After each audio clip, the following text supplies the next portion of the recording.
have an update for you in that situation back in April, just before Coachella was scheduled to take place. That bizarre incident where the LAPD was chasing a hit-and-run suspect. When they go into a neighborhood, they end up in an encounter with the wife of Weezer bassist Scott Schreiner, and after that, she ends up being charged with attempted murder, and that's essentially where things were left. But now we have an update on the resolution of that case, and here is what we know. In what was a bizarre and dangerous incident involving Jillian Lauren, the wife of Weezer bassist Scott Schreiner, and her armed confrontation with the LAPD. Now, just to bring everyone up to speed, this all goes back to April 8th when the LAPD was chasing a hit-and-run suspect through her LA neighborhood, and the search spilled into her backyard. After that, a tense confrontation went down where police say she brandished a handgun, racked the slide, and raised it in their direction.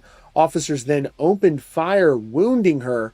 She was later arrested, initially facing the very serious charge of attempted murder of a police officer. Now, since then, the case has been slowly moving through the courts. The charges were eventually reduced to assault with a firearm and negligent discharge, still incredibly serious and can carry major prison time. She pled not guilty, and everyone's been waiting to see how this would end. And now we know. This past week, we got our answer. Jillian Lauren learned her fate in court, and she will not be going to prison. Instead of the sentence, the judge granted her something called a mental health diversion. This is essentially like a 2-year probationary period with obviously very serious consequences if you violate. It gives Lauren a path to get the charges wiped completely, but only if she follows a very strict set of rules. And here are those conditions in place for the next 2 years. First, she is completely prohibited from owning or possessing any firearms. Second, she is required to attend regular therapy or counseling. And third, she has to stay totally sober, no drugs and no alcohol. Throughout this period, she'll have to submit progress reports to the court to prove she's holding up